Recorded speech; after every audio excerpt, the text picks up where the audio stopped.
Get your mind and body rejuvenated with Monarch Montage, Skin Science and Medical Aesthetics, located in New York and Manila, bringing health and beauty wherever you go. From a simple Botox to a fat-reducing and muscle mass-gaining MSCO. For more information about their quality services and locations, call or text 917-633-7710 or email at monarchmontage@gmail.com. Monarch Montage, the beauty and health continuum. And now, join us as we speak with your favorite Filipino celebrities and inspiring people. This is the podcast for global Filipinos around the globe. This is Over a Glass or Two.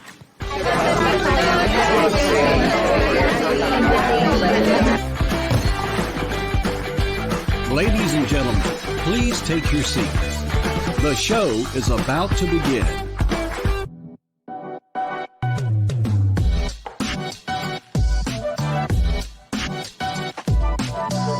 Live from New York and New Jersey, the #1 online show in the East Coast. Your host, Jesse and Jacket.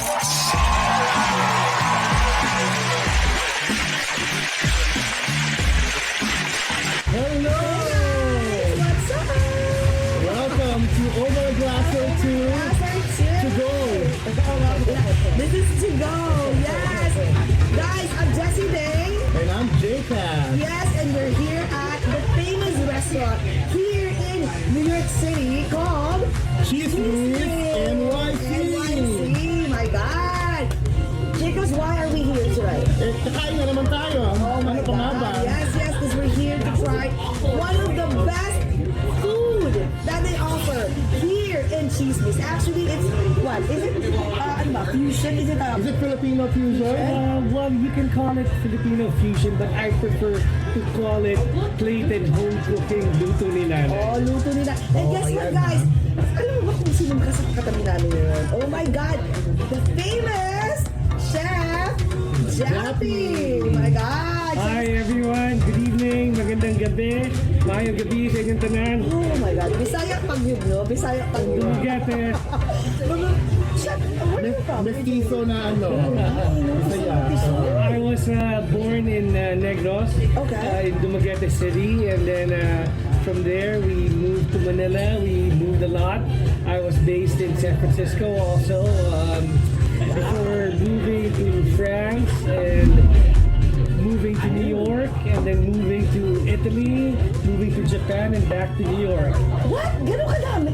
Well, you know, as a chef, we're always Moving. Thank you, Bob. Thank you. And I just want to talk about our famous Calamansi sour, which is our first cocktail of the evening. This is the Tsismis NYC Calamansi sour, which is our mixologist Dom Russo. This is his version of a New York sour, and it's one of our top-selling cocktails here at Tsismis. Let's try it, guys. So cute. Cheers. Cheers. Over a glass or Okay, let's two. Over a glass.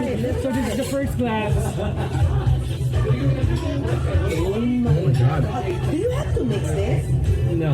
Okay, so this is what is this made of? There's calamansi. And Yeah, there's calamansi is the ingredient that gives it the sourness, and then he has his own secret twist on it. Sarap. So, Whiskey sour, version talaga ng whiskey sour ng Tsismis sour yan. talaga siya. Diba? Grabe. So guys, don't forget this. What do you call this again? It's called our Tsismis Calamansi Sour. Tsismis Made Calamansi. by mixologist expert Dominic Russo. Oh, ang gwapo. Ang gwapo nila kanila. Sige, kasi naloka na naman. Oh, Bisaya din yung asawa niya. Ay, hindi Wala asawa itong pala, pangit sorry. dito sa Tsismis eh. Mali ang Tsismis. Oo, Mali pero ang gwapo chismis. dito. So, Chef, okay, before tayo mag-conclude about your life, about everything, tell us what are we first eating? Ano ba? Okay, so as you know how it is in the Philippines, 5:30 is what we used to call our happy hour program. Okay. Inuman at Pulutan, which is launching at the end of the year by the Philippine Consulate that we're going to be part of. So we tried to promote this at Tsismis, where after you clock out from work, or university, on your free time, you hang out with your friends, your family, your colleagues. It's time to unwind a little bit, and then it's time to Tsismis. Talk about anything from sports to books to movies to whatever it is. And then with the art of conversation in Tsismis, of course, it's paired with cocktails and food. And so we have Tsismis. That's why Tsismis. What does Tsismis stand for? Sige nga. Tsismis, so everyone in the Philippines or who's Hispanic in general would know Tsismis is derived from Tsismis, which means gossip. Okay. But as we all know, gossip or Tsismis kind of gives a negative tone. Connotation. This is our conception growing up. Reading the Inquirer or talking about politicians and whatnot. Yes. But when we were constructing Tsismis, I remember during my college days in Manila, there was this bar called Wasabi. In their slogan was like promoting the art of conversation. When I read this, it just kind of stuck with me. So every time like we're doing restaurant concepts or bar concepts, it always just pops up. And then when we decided with the name Tsismis from Tito Stephen and Tita Reggie, this is the first thing that came back in my head. I remember this from my college days. So it's kind of incorporating every bits and aspect of my experiences and then coming together. Oh, so chismoso si Akala ko sabihin niya, Tsismis from the root word chismax. Okay, so Chef, tell us, what is the first food that we're trying? So we have signature pulutan from galing sa Pinas, street food. So we have our kamote fries with our salted egg mayo. You guys have to try it. Yeah, salted egg mayo. This is so popular. And then we have our grilled isaw, which is the pig intestines with the spiced soy sauce. So ito yung mga top selling natin, pulutan dito sa Tsismis. Oh my God, ang sarap. The salted mayo is really a favorite. Let me try the salted mayo. Yes. So, Chef, ito. So, so kwentuhan muna tayo. When you first started, you mentioned earlier that you've been to different countries. Bakit ang dami? Like, what happened? Like, when did you started traveling? Well, we were fortunate to be able to travel when we were young. Okay. Like every summer break, we would either go to California, come here to the East Coast, or go around Asia or around the Philippines. So it's always been part of our life growing up. Okay. And then when I graduated university in 2006, Which in College of St. Benilde. So mga Benildians dyan. Mga taga-Benilde, okay, go. Okay. I first moved to San Francisco, which was my favorite city. It's kind of like second home. So I was there for about 6 years. But as a chef, you feel the need to kind of learn and travel and explore. So I ended up in France and then working, and that was really a tremendous experience. I learned so much there, and that kind of served as the backbone of my culinary cooking. And from there, everything else just kind of like spawned out. And then so developing Philippine cuisine around this experience was kind of fundamental. And no matter where I go or what I do, it always serves as the structure that kind of holds everything together. You're like a global chef. Oh, and yeah. then you inculcate everything, what you've learned around the world, into Filipino cooking, right? And I always believe that as a Pinoy, who was given opportunities, thankfully, to travel, blessings, I call them. These things that I learned, we incorporated in our dishes, and it's also our responsibility to teach our fellow Pinoy chefs, to continue to help the cuisine to move forward. And I have to say, the Philippine cuisine from 10 years ago to now, we're just skyrocketed. Yeah. That's so true. When you were younger, did you ever love cooking? Yes, I mean, I always help my mom, my lola in the kitchen. Weekends, weekends I would have friends over. We would barbecue Isaw. For chicken barbecue would make yempo. But I never, in the beginning, thought that it would be like a full career for me. Okay. But it's just as you get older, it's your passion just drives you, and you just once you find it, you don't stop. Eating, right? Eating, exactly. Traveling. Yeah. Speaking of eating, teka muna, bagong lahat, I just wanna share, ano ba tingin mo? Yung sa pork isaw, right? It's so soft, guys. Ang lambot niya. Ang sarap. One of a kind, actually. One of a kind. Kuya, so ito. So itong isaw na to, when you conceptualize the dessert menu, okay, so talagang pinasok mo yung isaw. Because were you not scared that, like other, now that you're here in Manhattan, right? So, other ethnicity would find it like, ew, big inquisitive. You were not scared of that? Like, I mean, okay. That came to mind, of course. Okay.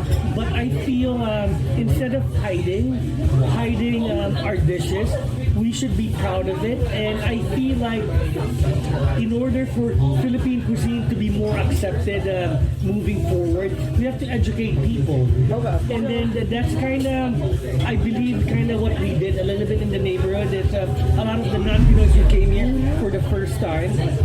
They tried Philippine cuisine for the first time, and they had a misconception that everything was fried, everything was like It's stew. Like there was mountains of rice and everything. But yeah, when I slowly tell them that this dish comes from this region, and you actually don't eat rice with this dish, they're shocked. And it's just when people are open-minded, which kind of people are starting to become, then Philippine cuisine is looked upon as something a little bit more exciting now.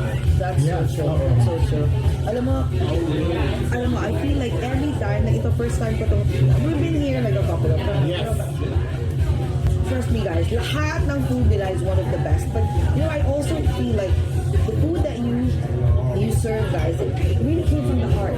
Yes. So, saan galing inspiration na yun? Every time, like every dish or every menu that you have in your list, where those inspiration came from? It's all based on. Please, eat some more. It's all based on experiences, experiences coming from the past, and like Isaw growing up, we would go to Las Piñas, we would or to Marcelo Village. Teka, sa Las Piñas yung Marrow. Oh my God! Where's that? I haven't been there. Tatawid lang ako. Sa may Pilar. Sa Pilar. It's so good. Sa Pilar So pang Las Piñas dyan, matagal Las Piñas. And then, pang Raul, oh my God. And then they have this sweet sauce, which is banana ketchup with brown sugar. Oh my God, it's so good. Dinadayo talaga yun ng lahat. Imatila. Tapos, when he started, it used to be just a cart. And then now he has like parang may food hall na siya. There's like 30 tables, 6 na tayong ref. I remember when we were going there, we would be having pale pills and red doors on the street. There's not even a table. But now it's big. they're big now. Full-blown restaurant na. Hindi na mangyayari sa'yo. That's what's gonna happen. This is the perfect place to really open up, having like katulad the pork isaw, because New York is like a embodiment of all the cultures. So this is the melting pot of different cultures and different foods. Diba? That's so true. Pero, Chef, ito, what about, okay, during, when you were in the Philippines, so what year did you move here? Or what age were you when you moved here? When I first officially moved to California, that was in 2006. I believe I was like 21. I just graduated college, and then Okay. from there it's just been, I wouldn't say traveling every year, but Okay. you know, after like 5 years, there's an opportunity that brought me somewhere else. Okay. And as a chef, it's hard to say no because you get to learn so much. You get to experience a different culture. When you're young, when you're single, it's like a dream come true. That's so true. Yeah. But imagine a different country. So yung mga countries na pinuntahan mo, what's your favorite? Oh, my favorite is still Dumaguete. Talaga? Pilipinas pa Saan din. to ah? There's no place like home, but I mean every Makain ah, ang daya. every place is unique and different in its own. San Francisco has its own charms. Paris is beautiful, as we know, the city of love. You fall in love there every day. Italy is just amazing. It's Yes. I feel like breathtaking. Italy's my second home. Maybe my third home. After New York and after the Philippines. O, diba? But I was in Japan, and you know, Japan is just a different place altogether. Everything is just haven't perfect. been to Japan. Everything is just Parang perfect. they have their own planet. They have their own No? plan. It's surreal. Like when I was working there, I would wake up at like 6 in the morning to go swimming. And you know, normally when I'm in a foreign country, when I go swimming at this time, at that early, I'm normally alone. But when I'm in Japan, when I get there, there's like 80 people ahead of me already. I'm like, and I feel like in our dorm, like I'm the only one awake. And then I see like how many Japanese already swimming. I'm like, oh, okay, I'm in Japan. I have to wake up earlier. I guess. Like, what time ka umigising mo? Well, no, that was I would wake up at 6 in the morning, and then people are already swimming ahead of me. But then if I do this in Italy, everyone's looking at me like, what is this guy doing? Ano dun eh, very siesta. I know. I do it. Yeah. Para tayo yun eh. I do it in France. Everyone's like, whoa, this guy doesn't sleep. Sobrang naubos lang. May natira pa sobrang Ano? Because we're very Pinoy. Very Pinoy. We serve yan kay Jesus. Alam nyo guys, sa totoo lang, ang favorite ko talaga sa Pilipinas, even here, is the Isaw. That's why I'm so glad si Chef Jappy, gumawa ng Isaw dito sa, Oo diba, nga. sa Tsismis. Siyempre. Nakapalaban yung isaw mo. Diba? I feel like as Pinoy, diba? Kasi parang we have this conception na okay na, baka nakakaya naman ipakita sa mga tao. Kailangan lang yata lechon or everything has to be grand. But actually, we should showcase our whole culture 100% in its entirety with everything that accompanies with it. So Isaw is a big part of our We culture. have so much to offer. We have so much We have to offer. 7,100 islands to offer. Exactly. and, you know, that's still low tide. I know. Pag-high tide was konti. Oh my God. Yeah, we lose 800 islands in high tide. Alam mo bakit napunta sa China? Hindi lang. Ayan na. That's a different episode. Oh, next episode Never mind. Pero, wait, Chef Jappy, I'm curious now. Kasi I know that you explained earlier, like, why Filipino cuisine, right? But what about, like, don't you have plans of having, like, a Filipino cuisine with a touch of, like, Italian, Japanese, Vietnamese? Pwede rin yan eh. You can do that. Yes, I mean, you know, when we first started Tsismis, it was kind of our dishes, it was a sit-down concept, wine pairing, and then this was pre-pandemic, and then most of our dishes were like that. It was kind of like French-inspired, like our adobo was like roasted chicken with an adobo jus, adobo dilaw jus, and then we had yung lechon kawali, yung lechon bagnet namin had pineapple anise sauce, so everything was kind of plated in this fashion and a little bit could mimic a Mediterranean restaurant. But after the pandemic, everything just changed. We had to pivot a little bit. It's just obviously people couldn't go out, and after after the vaccine and everything, cases still rose, so people weren't comfortable going out. So the outdoor barrier was constructed. People started eating outside more. But you know, the plated dinner didn't fit the situation anymore of dining outside. So we kind of slowly remade the menu to be a little bit more bar-centric and then focus on our cocktails now. Yeah. So kaya naging may Calamansi sour na tayo, and then the Isaw came out. Buti lang flexible ka rin kasi may iba na chefs at saka diba restaurateurs now. No, this is what I want. And if they will come. But, no, it's well, I mean, as a chef, I would like to think in this fashion, but I think that's a selfish approach. It's more the pandemic, everyone is struggling mentally, physically, because of the lockdown. We're not supposed to live in this fashion, so we should accommodate, and it's rebuilding. I think we should rebuild the city as one together, diba? So after we opened the bar, actually, everyone started coming out here. Tambay, Chef Tambay, order ng lagay ka na ng buckets of Red Horse. Wait, speaking of bucket of Red Horse, do you offer Red Horse and Sun-Made Light, the beers that we grew up. Yes, we offer Red Horse, San Miguel. The problem is they've been out of stock for so long. I think the ships that are delivering it has not been able to clear up to now. So it's been almost 5 months. So we still don't have it. So guys, if you wanna probably in 2 to 3 more months, come to Tsismis, meron ng mga favorite Red Horse. May buckets. Buckets. Oh my God. Don't even wait for the Red Horses. Gusto, sa cocktail pa lang panalo ka na. Mag-winter na naman, so it's cocktail hour. Yeah. And then we'll wait for spring for the Red Horse again. So Chef, okay.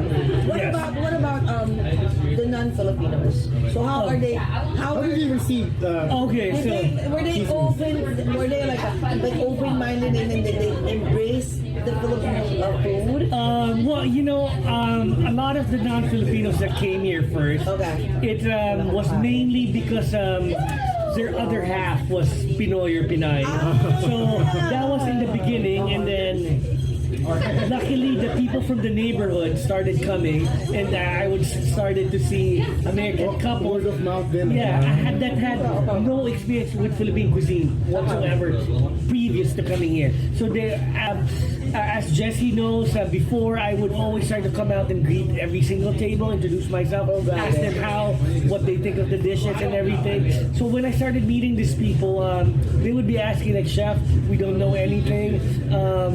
What should we order? So I then realized at that point that Philippine cuisine, why we're a little bit behind than our Southeast Asian counterparts, is because the people are lacking education. So the more Philippine cuisine gets popular, you have chefs like Tom Cunanan, Paul Cui winning James Beard Awards. So representation. Exactly, representation, and then you have so many places now all over the Eastern Seaboard. So it's kind of at least in a direction where we're comfortable in the next 5 years, 5-10 years. We could be the next Thai cuisine. You know what? That would be. Yun naman ang target natin eh. How do they say your Tsismis? Oh, there's like a chism. Chism. No, seriously, how do they pronounce it? Yeah, it's like chism, sis. And you know what? I also didn't know when we were constructing. Tsismis is all. It's ours. Okay, hindi pa pala. This is the pig ears. Yes. Oh my God. Maybe Sorry. Jesse will take, or Jesse will like Alam mo, this. sorry guys. This is my favorite. Sobrang. May bisita. May nahulog na. Tinidor. May bisita. Lalaki daw yung kasi spike yung hair. So when we were constructing, and then there was an older couple who approached me and said, do you cook Tsismis here? I'm like, I'm sorry, I do not understand this question. Then they said Tsismis is a very old Jewish dish, base of stewed carrots. What? Yeah, with From what from Israel with dates. I think she was explaining to me, and I was like, I'm sorry, I'm from the Philippines. I've never heard of this before. I asked her if you were kind enough to bring me a recipe here. I will try to make it for you out of curiosity because I've never heard of this before. She said, okay, if I'm back here, I will bring you a copy. She never returned. But yeah, so I researched a little bit, looking at it, and there's many different renditions of it. Oh. But I still have yet to make it at some point. Oo, parang, ano mo naman yun, Mediterranean version. Yes. Lahat naman ng bansa may chismis at saka may mga chismosa. Siyempre.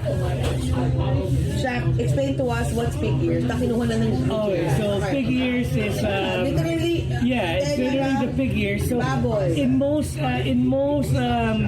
places, this is seldomly served because this is a key ingredient for sisig.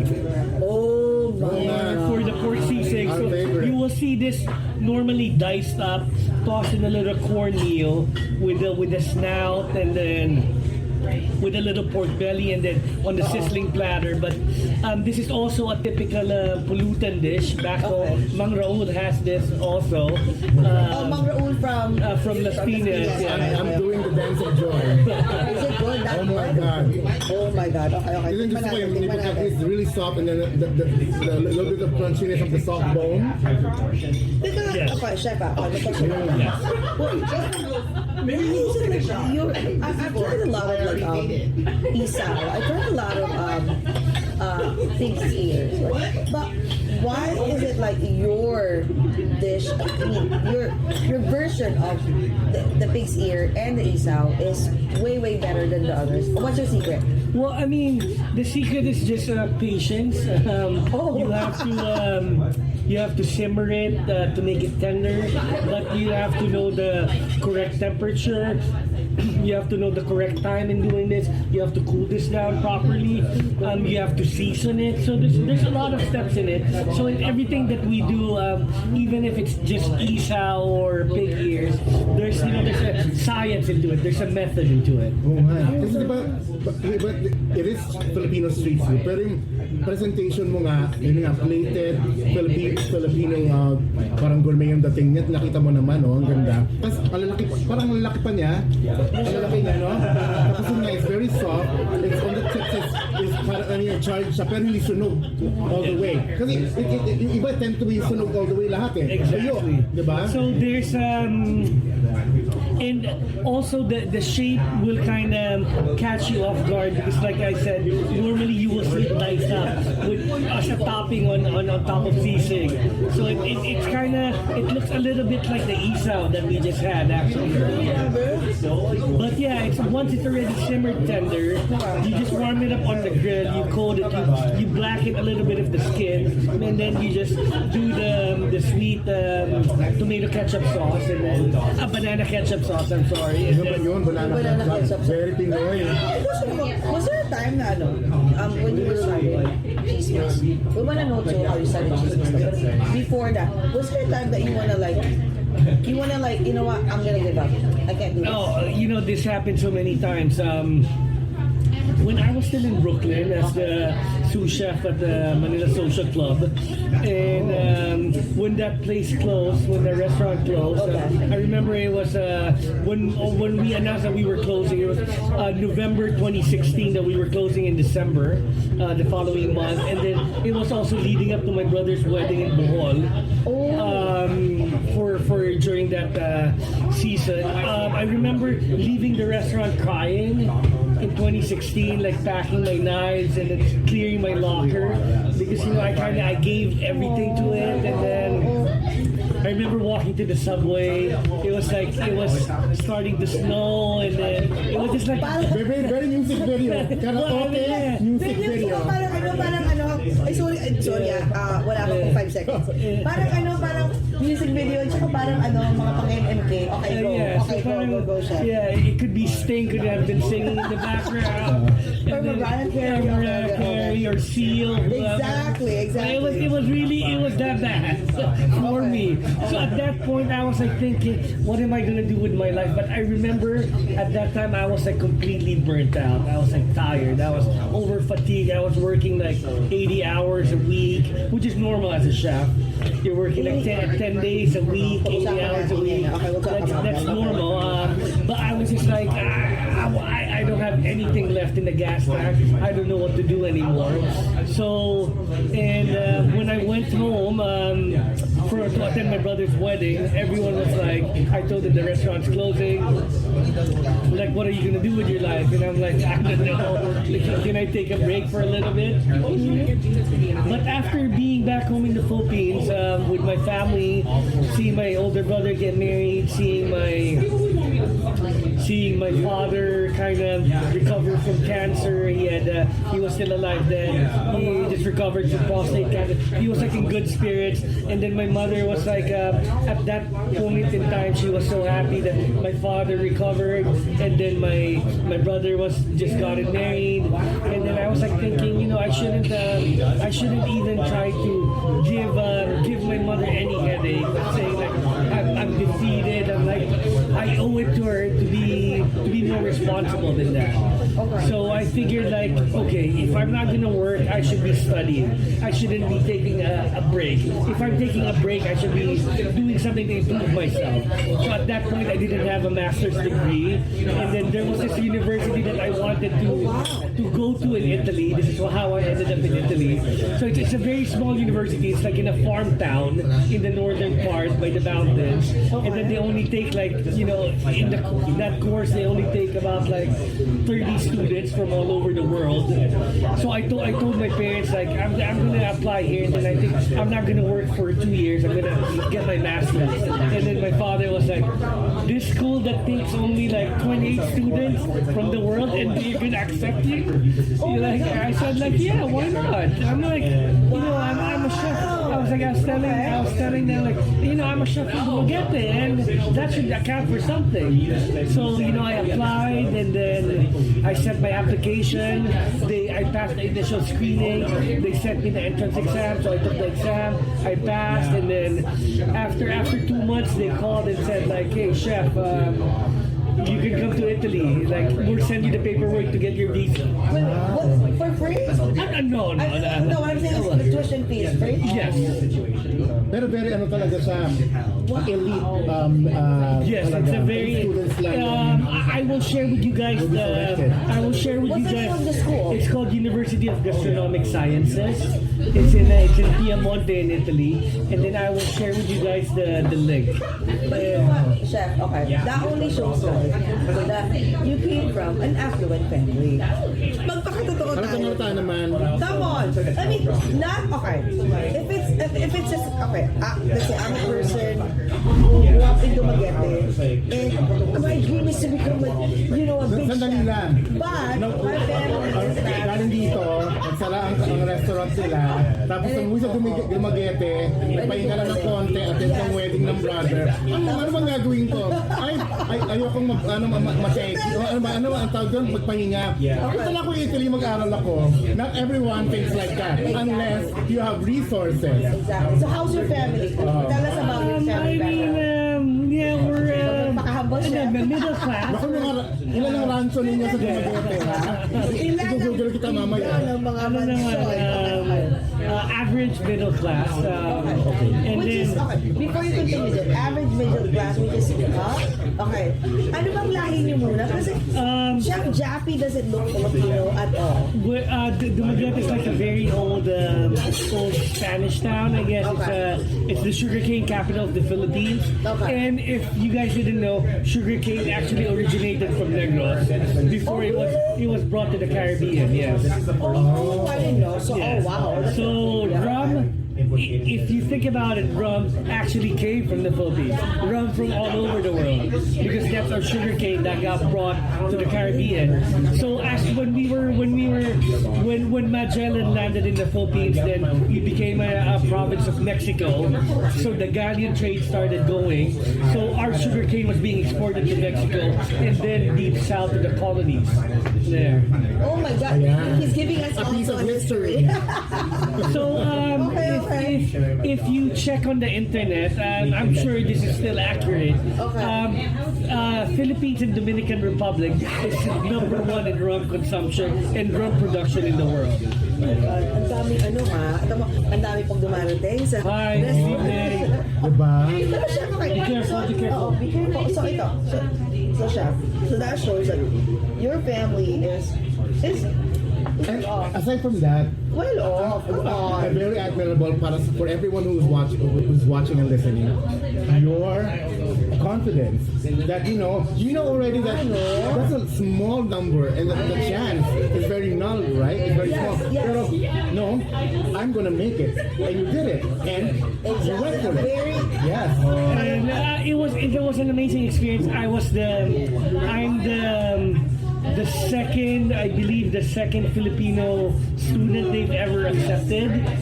Whoa. I'm the first Filipino chef that they are accepted there, and then I'm still in contact with them. I do a lot of partnership with events from them in Asia and here when they're here once a year. Wow. Is that part of your travel guide? Well, actually, no. Well, thank you for mentioning the Tell travel us more guide. about that. Okay, What is that salamat, about? salamat. Yes, sa travel guide. Yes, okay, I've been waiting Pero to... wait aside from travel guide, mamaya kwento mo, hindi mo pa nakwento yung sa family mo eh. Oh, Kasi- sige. Pero mamaya na yun. Yes, Okay, yes. sa travel guide muna tayo. Okay, so I've been waiting to For that segue. yeah, Okay. for this part of the segment. Okay. So starting this pandemic, I'm sorry, last year, starting the pandemic last year, when we were in lockdown, the restaurant was closed. Obviously, we were mandated by Governor Como, then the old governor. That's also a different episode. Okay. If we want to talk about 10-year politics. That's a completely no. That's a 5-part episode. Yes. Okay, we can talk about Como and de Blasio. But okay, let's focus. Okay, so during the pandemic, we were locked down, so I was figuring out what to do because the restaurant wasn't open, couldn't open, and then I felt very idle, mentally, physically, and that I needed to do something. So I started writing. I made my website. It's Republica Culinaria.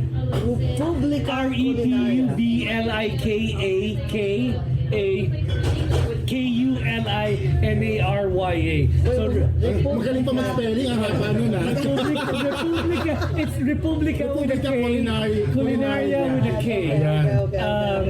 So it's one word, republicaculinaria.com. That's also my Instagram handle, by the way. Okay. If you want to look for me. So I started doing it's not actually restaurant review. It's more me coming to a restaurant, meeting the chef, kind of like what we're doing now, but obviously not talking in this fashion and filming, but just briefly conversing with the chef, taking photos of their signature dishes, and then featuring it. Okay. So I started with the New York guide, which I called Subway series. Subway series, which you can find on the website. Okay. And then from there, it just kind of grew. So I started in New York taking the bus and the subway. That's why I called it Subway series. So I was like, I took the subway. So like I went to Tradition, which is our friends. You have to visit them. In Hell's Kitchen, Joey Chaco, look for Joey Chaco there. So like I went there. So I took the subway. So I called it Subway series. So after featuring a few New York restaurants, I have friends in DC like Tom Tinanan. So I called and said like, hey, can I come to DC been like featured Philippine restaurants, right? About you guys take photos. I said, yeah, come here. So When was this? I'm sorry. this was last year. Last year. Oh, Yeah, wow. so Okay. I took the bus to DC. Okay. And then I ended up meeting like 10 other chefs. So I ended up going to like 12 different restaurants. So from there it just grew, and then from there they told me like, hey, this is my friend from Philly, he's a chef. Call him and then maybe he'll invite you to Philly. So I called Chef Lou, and he's like, yeah, come to Philly, I invite you to other. Don't be shy. Yeah. Hi Meg, please. This is Meg, by the way. Thank you, man. Beautiful people na Yeah, Meg is Welcome very more food. Ano naman ito? So this is the signature Aristocrat chicken barbecue, taken from the house of Aristocrat. Because of Aristocrat. Every Filipino knows. With the Java rice. The Java rice, yes. Alam mo, sobra ha. Napansin ko ngayon, ako lang yung kumakain dito kanina pa. Kasi sobrang sarap talaga po ng pagkain nila. Promise. Oh my, okay. Okay, so, tell us nga muna about like how... The skin of the sauce, so please don't touch it. Yeah. So what's your inspiration of making that? So the inspiration is just Aristocrat, as you all know. It's part of every Pinoy's life. Yeah. And then the chicken Aristocrat is just, it's kind of like if you grew up in Manila at any point up until the 90s, you would have surely eaten at Aristocrat maybe 500 times. Oh my God, yes. So My childhood is in the Aristocrat in Rojas Boulevard in Exactly, the 80s. yeah. That's Oh where my God, my family goes. You're right. Okay. So it's once again it's a part of our culture. And be careful. Okay. Ayan. It's a part of our culture, Okay. and it's something that everyone should try. Oh my God. I will get for you, Jessa. Yes, again, please, thank you. See? I just want to try it. OMG. Alam mo, busog na busog And you na don't ako. shy away from featuring like Aristocrat is its own restaurant in the Philippines. And you don't shy away from that, you know? Because I Try to mean, replicate it in here. yeah, it's more it's part of our history and our culture, and Oh my God. it's something that we should showcase and celebrate. Guys, super orgasmic. Ang sarap. Oh my God. Ayan, the return of my childhood. It Oh my God. It's so good. It's like reminiscing my childhood in the Philippines. Ang sarap. Grabe. Ang galing mo. Jappy, sobra. Jappy, sobra. Kung natabagsak to, kumain naman tayo. Ano? Oh, Jappy, hold on. So every time like, Okay. ang dami natin pag-uusapan pa sobra. We wanna know more about you. Pero whenever you can conceptualize a certain menu, so do you do a lot of trial and error, or do you ask a lot of the people that you work with, your friend's chef that, hey, try this, tips and here and that, or you do it on your own? No, it's actually a combination of everything. It's first going out, getting experience, trying something new, or trying to replicate something from the past. And then Got it. I do a tasting where I invite my coworkers, my chef friends, and non-industry people, so everyone can weigh in, give their opinion, and then we adjust and tweak it from there. Oh, so it's a combination of everything. It's a combination of it. Collaboration also of everything. But with that being said, Tsismis also is we utilize the talents of our employees. It's not only just us creating. It's like everyone has their own inputs. Our chefs in the kitchen, they're from Pampanga, from Iloilo. We ask them to make specials because that's what makes the restaurant exciting. There's always something in everyone giving their own. They have ideas to Exactly. give. Our bar program is spearheaded by Dominic and Jello, and then they also incorporate new cocktails every other week or so with what's in season. It's the same in the kitchen. So wait, so that only shows that you're a pool boss, which is, anong klase ka ang boss? Are you is it micromanaging or are you a helicopter boss Ano helicopter boss? hovering around them? No, I believe the best way is the best way to be a leader. I don't call myself a boss. I think a leader or a captain is you ask the employee, like, how do you want things? Do you want me to teach you, or I will just show you one and you have your own way, and then you can develop from there? Because I find that, especially, I think that as a person, I'm a little bit complicated in creating dishes or in working. That my method is sometimes like no one understands except me. So like when we have a new chef, I will show them this is how I do it. You don't have to do it this way, but it has to come out like this. It has to taste like this. Okay, which is dapat the standard. Maybe this is how I set up the station because this is how I understand it. And then you're free to arrange it on how you understand it. Speaking of Dominic, hi Dominic. Look at Dominic. Oh, he's so cute, right? Thank you, Dominic, are you Filipino? You're not Filipino, are you Filipino? No, Spanish. Oh my God! And but your asawa is? I'm American. Guys, sorry, married. Wala na. Lahat mga peki din, huwag na kayo mangarap. Thank you so much. So what is this? What is this? What is this? no. So this is our cocktail, the Tsismis.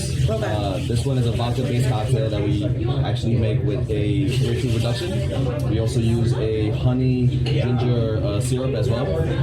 We top it off with a little bit of club soda and sparkling wine. And I'm gonna tell you a story. Wait, Dom, don't move. Okay, So go. this is how the reason why Dom got married, because his wife made him try the Gin Pom before, and then got Dom a little tipsy.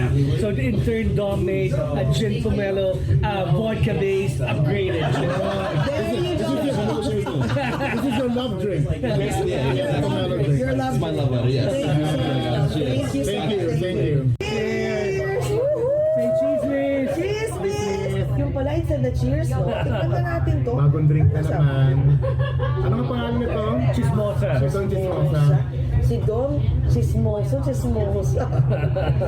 Ito sabi ni Dom kanina, ito yung grapefruit drink. Parang Tsismis version of the Gin Pom. Gin Pom, that is vodka based, and of course, growing up, I used to love Gin Pom. The hinebra with the tan. Ano ba? Gin Pom, gin bulag. Pag wala ka ng pambili noon, gin sipol. Diba? Okay. Ayan, teka lang. Ito naman, dumating sa What is this? Ayan, kita nyo. Tingnan mo, pati yung pagka-green niya, social din. It's a different shade of green. Bakit ganon? Well, I mean, Dark at saka malap. Ano yun? What's that, chef? It's no different from any other kale in the world. So this is our version of our Kale Laing, which is one of our signature dishes here in Isang. This actually, for this year, we're using the vegan recipe for it. Is that kale? Yeah, this is Kaya pala, kale. Kale Laing. So normally, what we do is we blanch the kale first in salted boiling water, and then you remove it, you shock it in ice cold water, and then you drain it just to preserve the color, the chlorophyll, so it becomes bright green. Ayun. Yeah. Hindi yung parang sad, dark green, no? So most of the vegetables in the Philippines, yung mga pag nakakain tayo sa karinderya, ganun yung kulay niya kasi hindi binablanch. It's just missing one technique which can easily be taught, and then it makes a world of difference aesthetically. The colors become brighter. Correct. Yeah. So Kasi important din sa cuisine nyo kasi tayo, yung division. Please, yes. It's everyone eats with Instagram first now. Correct. So ito, alam mo, tama ka siya. So chef, ito, one of bestseller nito. I've never tried a Kale Laing. Never. Tell us about why kale? My God. Well, number one, when we were concocting the menu here for for Tsismis. The idea was to blend Philippine flavored ingredients with local ingredients here in New York. And I couldn't find taro leaves or in abundance, or when I could find in limited quantity, they were so expensive. I could not meet the demand that I needed to produce here in the kitchen. So I needed to find an alternative vegetable, and I found kale to be very tough. And it was a perfect substitute. And actually, I'm going to tell you guys a secret here at OAGT. Just don't tell the Pinoys back home in the Philippines. Mas masarap pa yung kale sa lahi kaysa sa dried taro leaves. Ang sarap talaga. Thank you, Fox. Sarap. And you know, kale is very westernized. Alam mo naman yun, diba? Talagang Tapos, yan ang go-to na guys, healthy I vegetable. promise, guys promise. Mas masarap pa to sa taro leaves. Ang sarap niya. At saka yung taro leaves yata, parang yung may tinatanggal na pati yun, yung may tinatanggal po. Ito wala na to masyado, no? Ay, sarap, grabe. And you know what? One of the best compliments I've ever received was a couple dining here, puti sila. First time trying Philippine cuisine. Tapos yung asawa sabi sa akin, Chef, I never eat kale. But if you put it in spicy coconut milk, I'm eating everything. It's so good. Tapos may, chef, of course, yung rice, garlic rice. Ito dumating, ito po. Ano to? Ano yan? Yan ang ano natin, salpicao, beef salpicao natin, garlic salpicao. Ata kayo Ang sarap, grabe. beef salpicao. And then this beauty over here in the middle is Is our Kansi. It's the sour bone marrow soup from Bacolod. wow. Ano, kansi. Kansi. Also, this is, what is kansi? Kansi is the bone marrow. So Kansi. both are bone marrow. Both have bone marrow. So Yeah. the difference between them is This one is has a sour sinigang like broth, and then this one is torched with the garlic beef. the one that you sorry I have to take a picture. Please, It's really beautiful. I'll grab na lang from yours. So busog na ako. Pero alam mo guys, you cannot stop eating while you, as soon as you like step your foot inside Tsismis, you will never ever stop eating. Ang sarap. Every Thank single you. food that they serve is really amazing. Grabe. So chef, okay. Sa lahat ng mga sinabi sa amin, what is your best seller? Or all of it are best seller? I mean, everything is ordered a lot. The Laing, I would say, is one of the top sellers. The Salpicao. Who's the top seller? Yeah. Now that it's a little bit colder, the Kansi is coming in. Kansi. Slowly because of the broth. Sarap, grabe. Sobrang sarap. Just beef salpicao. Let me try that one. Nakakainis. Pero chef, nagtataka ako sa'yo Yes. Okay, you're a good chef, you're a good cook and everything. Pero question, how come I don't see you like gaining weight at all? Like, what's your secret? I think I'm so fat now compared to before. Oh, really? But Okay. With all this good food. Oh my but God. it's Okay. I swim every day. Well, not naman every day. At least 3 to 4 times a Okay. week. I lift weights at least once a week, and then I eat for 7 days. But I'm just active. I'm working all the time. I'm in the kitchen. I'm handling 2 businesses. I have a juice bar that just recently opened. So it just actually opened yesterday. Soft opening. What's the name of the juice bar? It's called Juicery Harlem. Okay. We're located at 370 Lenox Avenue. That's off 129th Street in Harlem. Why Harlem? Harlem is interesting. Harlem is it's full of culture. It's full of life. It's just an amazing place to be at. And my business partners for that venture, they're actually local Harlemites. So they suggested it, and then I came in. I did the menu for them, did the training, and then so we're slowly operating, and it's nice to also. It's my first time doing a juice bar, so it's kind of getting to know fruits and vegetables in a different manner than cooking. Okay. Because we're juicing. I don't juice at home, so I actually really learned Wait, here. so you just soft opening was yesterday? Yesterday, yeah. So it's just I just more, came from there. It's just like plain juices, like everything's juice. There's no like food, no. No, well, I mean, so we have 5 juices, we have 5 smoothies, we have 3 booster shots, and then we have 3 food items. We have an acai bowl, so it's basically a smoothie, and then we have an avocado toast, and then we have a tuna melt. That's So it. it's all like, It's very healthy. Tuna melt is without mayonnaise, by the way. okay. You were Tama, wondering. kung dito naman puro baboy, taba, Puro bone marrow. bone marrow, doon naman tayo para sa hindi kaklag ng arteries. so- Balance lang. Well balanced Yeah, life. so it balances my life. I swim, I go to the juice bar, then I come here. Oo, ang ending mo dito. Balance Oo. talaga. Oo. Pero chef, alam mo, bilib ako sa'yo, like, so, do you still have like a time for yourself? Personal life, paano nangyari? Oo. Unfortunately, with all these adventures and opportunities and career advancements, obviously the personal life had to take a little bit of a stumble, backseat. So, paano yung mga chicks mo? I'm single. Jesse has my phone number. We'll flash the number below. Naka-close caption yata sa direct. Direct, kailangan na malaki po naman. Pag galing sa Pilipinas, +1, ha? Filipino girl pa rin. Busog ka na. Ako, nagkakwentuhan tayo dyan. Teka saglit. Kasi nga, pag chismisan po natin ang love life ni Chef. So, Chef, ito. So, wait. May iniwan ka na ba? Like, Wala naman ang iniwan. Ako yung parating iniwan. yeah, right. Whatever. I'm like, What do you I'm mean? done with you. We're gonna see in the comments if what you're saying is true. Okay. So, what do you mean? Like, I mean, no, it's more,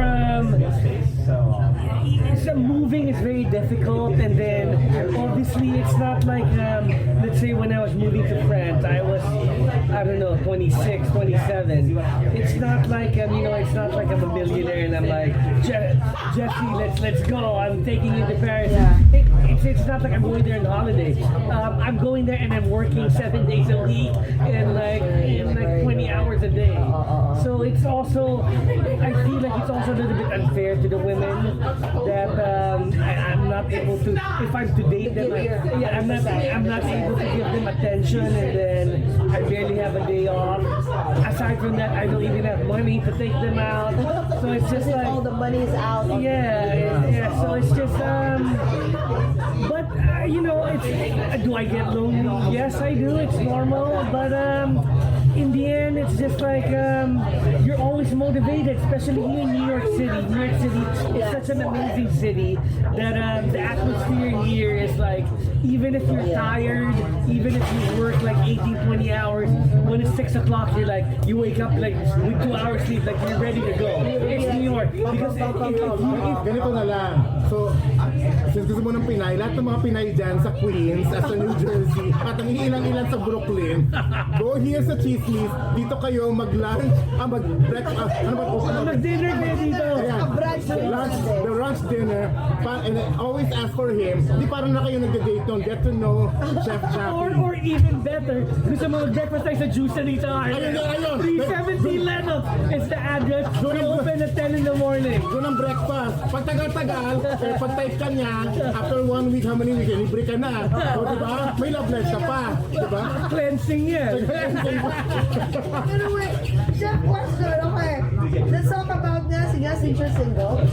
What is your ideal women? I mean, Anong nasa listahan? well, the number one rule would be someone who would support you in your endeavors, who would be supportive and not be like, tatatrabaho ka na naman, or kailangan mo na naman umalis. I mean, these are things that sometimes you just have to do. You can't escape it. And if you don't have an understanding girlfriend, then it's just going to be difficult. But also, with that being said, when I say these things, I also have to put in my mindset that I have to be the same for the person. She could have an even busier life than me, and you just have to understand this. And it's more the important thing. And also, it's like your families get along, which is kind of not so easy. That's so difficult. But your mom and your girlfriend, oh my God, this is like difficult. Taylor's all the time. Yes. Uy, alam mo, parang dapat kasama natin yung papakilala natin sa kanya. Ay, oo nga. Akin pa siya. Nakalimutan ko sa text eh. Kasi busy ako sa work kanina. Oo, dapat papakilala namin sa'yo. Mr. Asad. Oo. Well, she can always come. I know. What's her name? John. We're waiting, John. Pinanggit ka na namin. Akala ko di sasabihin ang name. Sabi ni Jessie, sabi ni Jessie, Red Horse, naka-reserve na. She's really kayumanggi beautiful. Yun, ang actual picture of her. She's supposed to come with us. Oh, yeah. Joan, WhatsApp me, please. Oh my God, may WhatsApp din kami. Oh my And God. she's from Queen. Okay. Pero siya, okay ba? Sige na, tapos na tayo sa love life. Okay. So, okay, let's talk about what about you? Kwento mo nga sa akin. What is your daily routine? What kind of a life of Jappy in 24/7? Tell us. Well, I mean, this will depend on what commitments are planned for the day. But sometimes I have to be at the juice bar the whole day. Sometimes I have to be here the whole day. Sometimes it's back and forth, kind of like today. So this is how it rotates. If my mother is in town, Oh, wow. sometimes she stays with me. I have to take her to appointments, things like this. So it's divided into three aspects. There's working out, there's business, and there's family. Oh my wait. So that means you get when it comes to your parents, to your mom. Well, yeah, I mean, You're a loving son. yeah, of course. A loving son. That means he can be a loving husband. Ano pa ang hanapin What ninyo? else can you look for in a guy, right? Oo nga.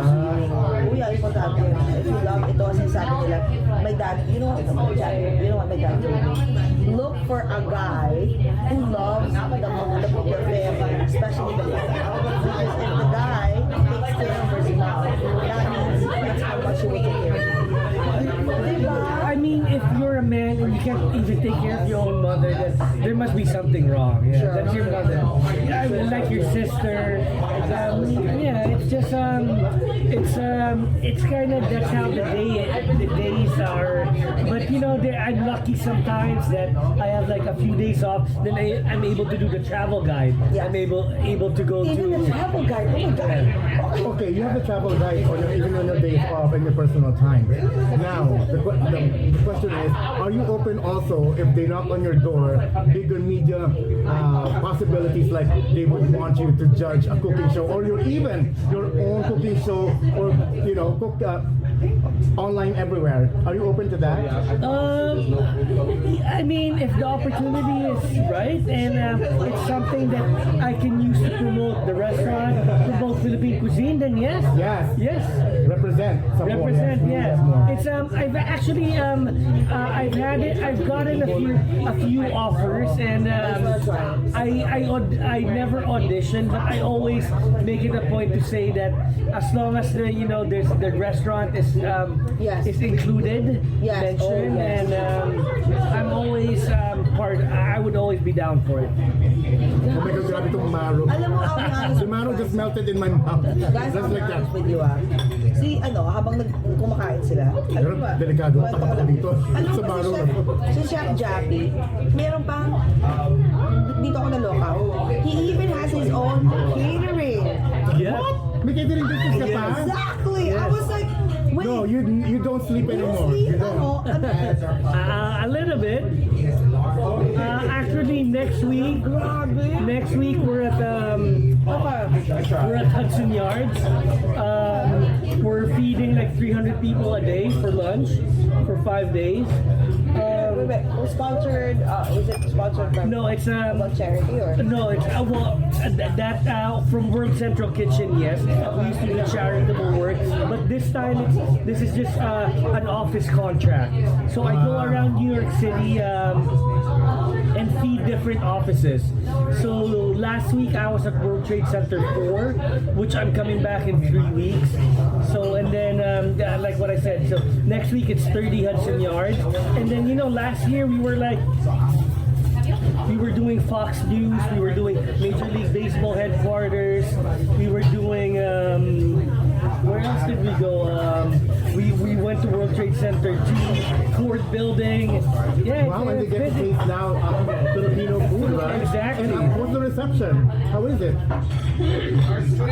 They love it. A lot of people came here. Oh yeah. Wow, follow up. Like we want Yes. more. And then I used to do this. Tasting event called Tasting Collective. It's an online platform. They come here, they book the restaurant. I do a tasting for 30 people. Oh, that's a good one, huh? And then, so I had a family who just loved the food so much. He's an older Wall Street executive. Okay. He called me last week like, Chef, I'm having an office party. None of us are Filipino. We want to do kamayan. I'm like, yes, sir. Okay. So, dude, Wall Street people, 34 of them here. I decked out in banana leaves, and they're like, what are we going to do? I'm like, whatever you want. Everything is there. And they're like, okay, so we're using their hands? Yeah, we're just eating like this. I'm like, yes. And they love it. They love it. Every time people want the Mayan request, they can request it from you. You get accommodated, right? Of course. Because I remember, I think the first time I was here, I think late last year, Yes. was the Mayan outside. Oh, yeah, I And there remember, were yeah. people walking around. Walking in the sidewalk, and they would stop because what is that? Because Yes, I remember. It's really eye-catching, and now they would stop and they actually inquire, and now they want to go back and taste Yes. it for themselves, right? Jappy, no? Salamat. Jappy person. So, aside from being a good chef, aside from being a good everything, whatever you do, whatever you touches, you always turn it into gold, right? Is there any other things that you still want to add in your bucket list? Because you've pretty much done everything in terms of Culinary prowess, yes. So what about like other things that you want to add on your bucket list that you haven't done? Well, I mean, professionally, all I want professionally is, for the restaurant to be successful, for my staff to be taken care of, and for them to grow professionally as well, and have, exciting opportunities beyond these doors, bigger opportunities also. Yeah, because it's more, we're paving the way. I started also with different restaurants before we formulated our own small restaurant, and then I also want our employees to grow, to learn from other establishments. This is what, I heard about that. A true great leader is someone who's not afraid of letting go of their people moving on and grow, and be leaders as well. Because if we see them, and I know we will, when they succeed in 5-10 years time, it only means that the platform that we built here is actually correct, and we're doing our part in helping the Pinoys grow. Seriously guys, it's not because like, we know Jappy, you're Jappy. Pero sobrang, the moment you meet Jappy, you would feel like it is really, it's a genuine heart. It's a very kind Very heart. warm. Very warm. A warm fuzzy bear. Yes. I am like this because everyone is also like this to me. I feel like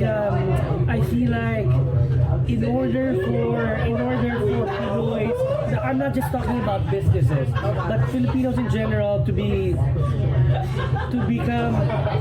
for our community to improve and become better, we as individuals, have to start it and become better to each other first. So to be honest, as when I was the chef in Brooklyn, I've met a lot of the Filipino community, and comparing it to where way the relationships are now, I've seen everyone grow. Like in the past, like 8 years.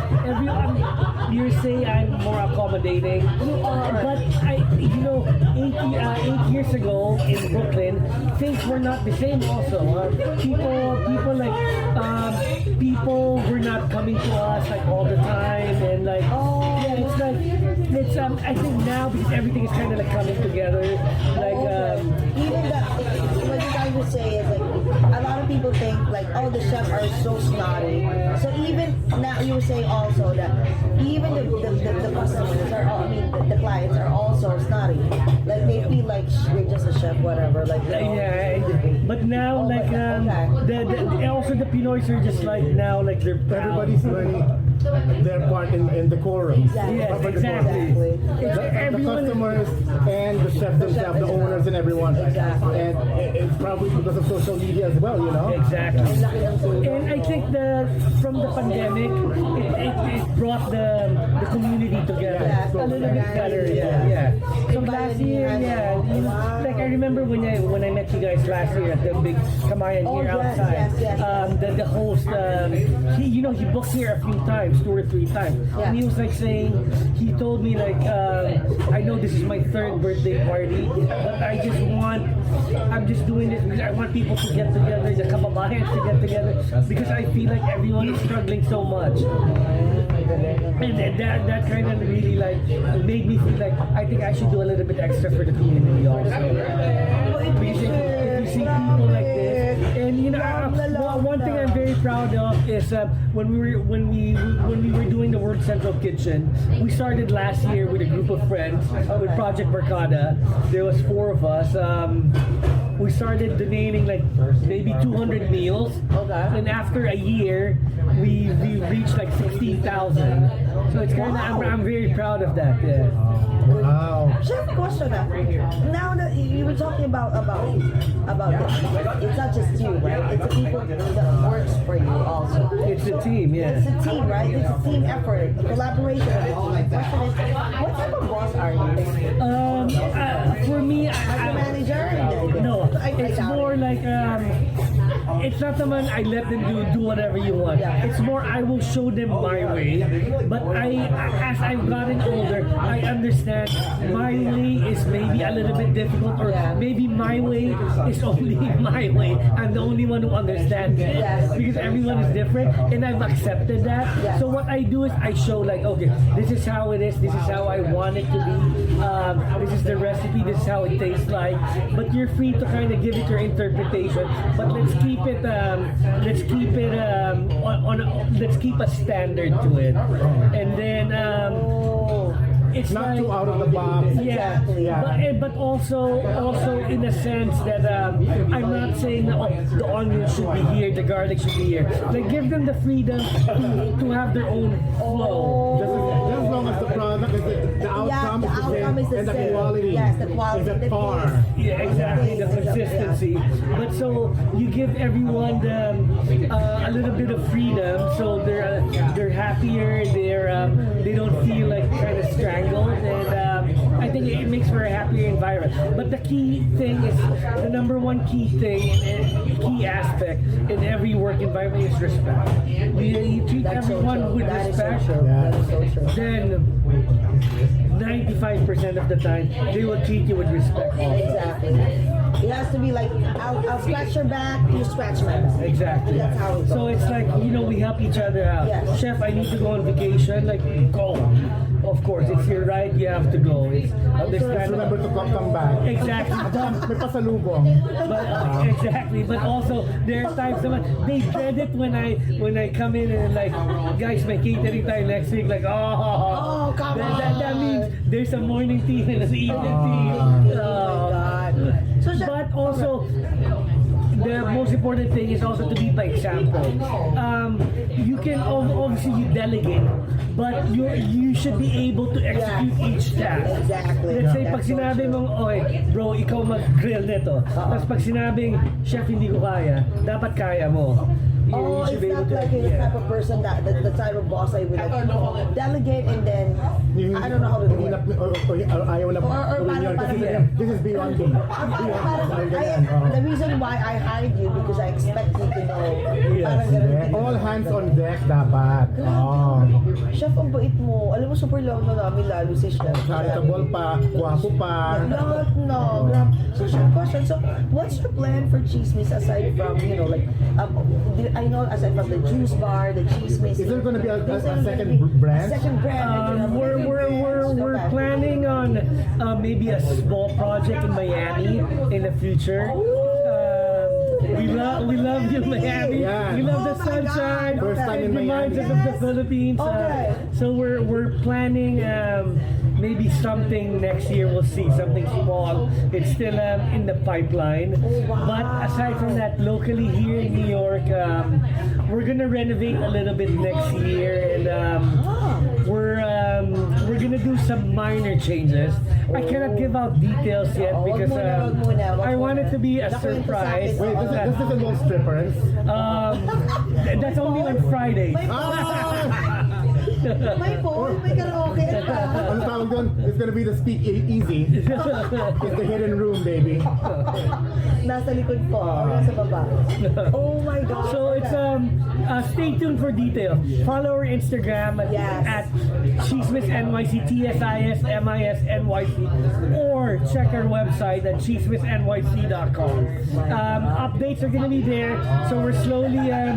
If we close down for a few weeks during the winter, do not be alarmed. Yes. We're just making some changes, installing the poles. I knew it! In the red room. My God, grabe, Chef. Alam mo, thank you so much. Salamat. It's my pleasure. I've always wanted to be part of OAGT, so we're happy that we're Yes, able to finally. come here. I know we've been talking about this for a year. Alam nyo guys, kasi ito, ang plan talaga dapat is yung the typical live. online interview, Yeah. right? The virtual. So I was like, you know what? Chef is already here, and he's so nice and everything, and we want to taste and we want to hear his story, while eating. And you know what? This is our first time doing it, and guess what? Thank you so much. You're welcome. And The best Thank you at pinusog mo kami at kakain pa tayo. of course, and I would have preferred it to be done in this fashion, so you can feel the ambience of the restaurant, see the people dining this is here. actually this is what we love. And I'm really, really happy because I'm only one subway away. I am 10 to 12 minutes away. I am Perfect. Bushwick, Brooklyn. Okay. So, ayan. The land of the Philippines. Bushwick. Exactly. Eh, teka nga, last pala, nakalimutan ko tanong to para may i-add direct sa dun sa edit niya. Of all places, you've been to different places. Why pick New York? We have our Oh sexy my lemonade God. by Mr. Russo. More! That is a cute color again of Sammy green. Russo. Dom, can you explain what it is? What is it? Oh, wow. This one is my personal favorite, honestly. Really? Okay. Why? I'm a huge fan of mezcal. This is a mezcal-based cocktail. Okay. We cut down the smokiness and the spice of the mezcal with pandan. We also add a little bit of syrup to it, as well as lemon juice. And this is like our ode to the Philippines, in a way. Oh my God! Look at This this. is popping color Wait, green. pandan? It has pandan? Pandan, yes. The pandan. Dude, you're You'd be the... surprised how well mezcal and pandan go Really? together, honestly, yes. Oh This my is God. actually my favorite cocktail. Really? Really is. Oh my... Then As soon as he walks in, I'm okay. I'm okay. Oh, then this is gonna be our favorite cocktail Oh too. man, it's definitely all like on top. Tikman Oh my natin. God. Sige, tatry natin There is to. pineapple in it, yes. There's pineapple There's too? we also use a splash of coconut water in it. Because we understand people drink it so much, they might get a hangover. I've never tasted any cocktail like this. It exploded in my mouth. Like other things. But Thank you. it's really different. Thank you very much. Come on, let's have a cheers. I want to Ayan. take a picture of this. Okay, go. Backstage sa'yo. Okay. 1, 2, 3. Grabe, kakaiba. Wow. It's just like different flavors, like smoky. Oh my God. It's good, right? I Guys, told you you. should try I it. told you. I need to take a picture of this. Sorry, honey. Ang Alam mo, I don't know ha, kung hindi ka palalaki talaga, as in, like a huge talagang a long line outside in like by in a few months or by next year, ewan ko na lang. Alam mo, Chef, alam mo, I wish magkaroon ng maging next Malaysian tayo. Filipino. Bakit nga pala? About this very thing, how come Filipinos cannot cross over to that the era of How the other Asian Malaysian, delicacies are right now? the other Asians, especially the Japanese, the Chinese, and Malaysian and Korean. How come to think Filipino cuisine is one of the best when it comes to food? How come they cannot cross over? So, personally, based on experience, I think there's two answers to that question. Number one is lacking in Filipino talent, promoting Filipino talent. So, 10 years, prior to 10 years ago, Pinoy chefs cooking Philippine cuisine is kind of unheard of. Diba, there's very few. When I say very few, there's maybe like 3 or 4.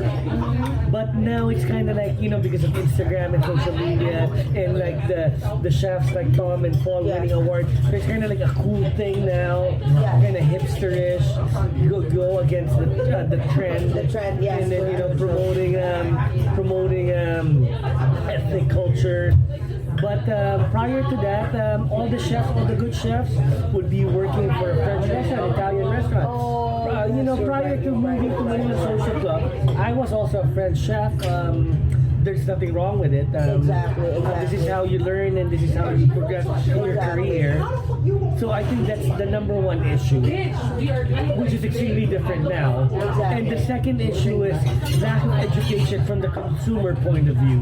When you're at home, and then you're like, you and your friends are, let's say, order Thai takeout, Asian Thai or Southeast Asian. Automatic. You don't think Filipino? Yeah, you don't think Filipino, right? If it's Filipino, it'd be like, Pinoy na naman. Exactly. But now, we have to admit, idea, like what ko, fast food Filipino, yung take out, di ba, like what you said, isip na tayo na fast food, yes, take out, Filipino cuisine, pero take out form. Yung parang yung ipapadeliver gano'n, diba? There's actually, you do delivery, right? yeah, I used to do delivery, but this year I stopped because I find that buying the containers, the utensils, the bags, and then paying the third-party platform, we end up just losing money. Yeah, so it's like a lot of the people, my friends, they call me and like, Jap, wala nang Grubhub. I'm like, send me your order and Venmo me. Ako na lang gatin sa inyo. Oh, exactly. On the way ka naman eh. Exactly. So I'll just do it. But I had to take it off because I feel like it wasn't an efficient business strategy for the restaurant. It's true.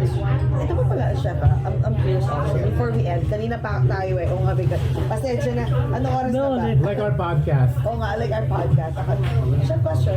So, alam mo, ang bilib ako sa'yo. I'm really like, I want to give you a big tap on your back. Thank you. Salamat. Because of what happened during the pandemic.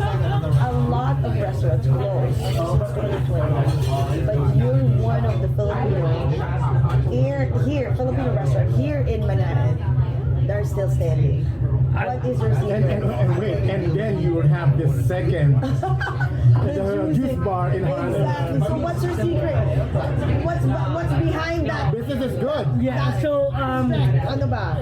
number one, I want to say thank you, God, for letting us survive. There were, multiple times when I thought that we would not make it. Okay. But the number one thing is to save. Learn to save. The government gave subsidies that either you had to pay back or you had to apply for forgiveness. But some people just wasted this, and then you have to be. It doesn't mean like the money was given. You have to be smart. You have to stretch this. Oh yeah, you have to stretch this. Number 2 is learning to cut operations, accepting the fact that the world is different. Okay. We cannot do another fine dining restaurant.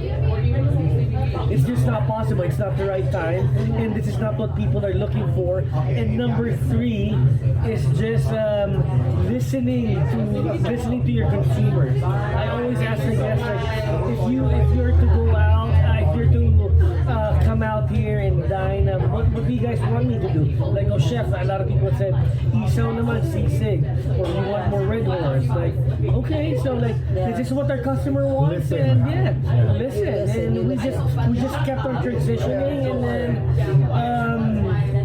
obviously tighten our belts, and then pray a lot that this year will be over, and then next year For guidance. it's just It's so sad.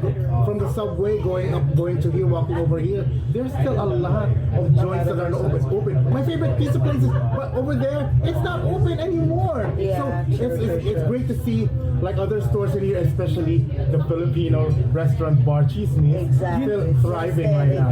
you know what's a scary sight for me? Every time I walk around Soho, when I saw the businesses getting boarded up last year, and then it's now a year and a half, and they're still in the same situation. I'm like, this is New York City. This is supposed to be the center of the universe. You walk down Fifth Avenue, this used to be filled with suits, walking up and down. All the lunch places were packed Monday to Friday. It's still empty up to now. There's still no offices. It's Manhattan, Fifth Avenue. So it just goes to show how the world has changed. Because a lot of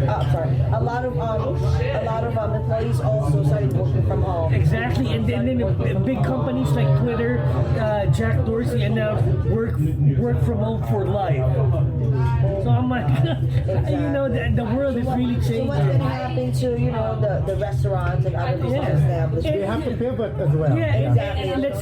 Let's say you're an employee of Twitter, and you're given this mandate, you're allowed to work from home for life. Why do you need to pay $3,000 for a 1-bedroom? You can that $3,000 will be enough for 1 year, and you're surfing in Siargao, right? And you're surfing, you're online, right? I work at Third Avenue, and then I had to go to this in Manhattan yesterday, early in the morning, in the subway. What do you call it? The hour where everybody's there at the same time. Yes. I did not miss that. I was like, when the doors opened in the subway and it was so packed, I was like this, because like it's still COVID, right? I know I had my shot, but and then I had to. Oh my god! Fine. I know because we're all working from home. Yeah, it's like now it's kind of like weird to go to work, to go to the office. I just came from the office. That's why I was just like, this is kind of weird. Like I go once a week. How was it? Was there people there? Oh, yeah, still a lot of people. Okay. The point is, you feel like, I don't know, like I still miss to go to work. At the same time, it's very comfortable to work from home. Yeah, well, it's for me, work from home is impossible. Because, or a restaurant. But I have to. I completely agree with you. When they reopened Manhattan in, I think it was June. Yes. And I remember the first week, because I normally take the bus. I live on here in the east side, and then like the people in the bus from usually there's only like 4 of us during the pandemic. When we reopened, it started being full again. Now it's back. I'm like, standing room again, and I'm like, whoa, like where did these people come from? True. Yeah, it's you've gotten accustomed to it. Yeah, we wanted to go back like that, but because we are still in the pandemic, it's weird. You know that feeling. Yeah. Well, I have good news though coming from the Philippines. I heard that starting next week there's no more quarantine. Oh my God! Yay! no more quarantine. No more. Yeah. That's what we're waiting for the Philippines to happen. Because we want to go home. Yeah, I'm booked on the 6th. Yeah. Oh, you are going After 2 years. Yeah. wow. I'm so excited. Yeah. When are you going home? Next December 6th. Yeah. Until when? So, Until Jan 11. Oh my God. Yes, mukhang mapapapinas na tayo early next year. And also, Kumanda kayo lahat. pagbalik ni Chef Jappy dito, biglang, Baka may dala ka na.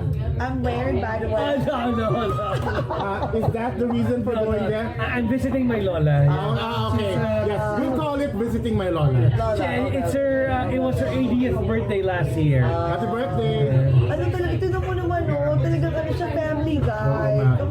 Tsaka alam mo guys, before we end this, oh my God, ang tagal na pala natin. Before we end this, I just wanna let everyone know that aside from, I think one of the reasons why Chef Jappy, like, still here, standing, thriving, like, since pandemic, it's because, you know what, because you're so blessed. Because you're so, he's one of the chef that, one of the Filipino chefs that are very accommodating. Like he always because he always have an open arms and he always very generous to all the Filipino community. And not all chefs are like that. I mean, I've been in this country. I've been living in this country for 21 years, and I've seen a lot of chefs. And you're like one of a kind. And I think that's Thank you. I'm very honored and humbled to hear that. For me, my answer is simple. Obviously, I do this out of love and passion for the Philippine community because I believe that in order for all of us to strive, we need to help each other. And me, like welcoming you guys, inviting you guys to voting, bringing more people to the restaurant. It's how we all work together as part of the community. There's no I feel like having a good and solid relationship with everyone just opens more doors for you. I love the way you think, because that's how I think too. Yeah, it's just you don't pick and choose. You just have to you know what? You have a lot of followers. No, I'm not welcoming you. But he's really wonderful guy. Chef, I swear. Thank you. It's one love. Pinoy naman tayo lahat. There you go. Cheers for that, guys. Woohoo! With the green cup, Tsismis colors. Oh, Tsismis colors. But before we end, what would you like to have a last message to everyone and also plug na afterwards? Okay, so first of all, I'd like to say thank you to OAGT for coming here. It's a pleasure to host you guys. It's so much fun talking to you guys. Direct for your patience. The Kansi is waiting for you. And so many, especially this is okay. But I just want to say to everyone, if you haven't been to Tsismis, please give us a chance, give us an opportunity to feed you, try our dishes, try our cocktails. The atmosphere here is really fun, and to everyone in the Philippines, maraming salamat sa inyo lahat, and we're excited to come back home, and hopefully when you guys visit New York City, you come visit us, and if you have any questions and suggestions, feel free to email OAGP or myself. Oh yes! Salamat. Thank you so much. And on that note, let's have our last toast, guys. Yes. Chef and everyone, amidst the pandemic, let's still find ways to be happy and fill our bellies with Filipino food. Yes. Let's all talk about it. Over and over. Yay!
Get your mind and body rejuvenated with Monarch Montage, Skin Science and Medical Aesthetics, located in New York and Manila, bringing health and beauty wherever you go.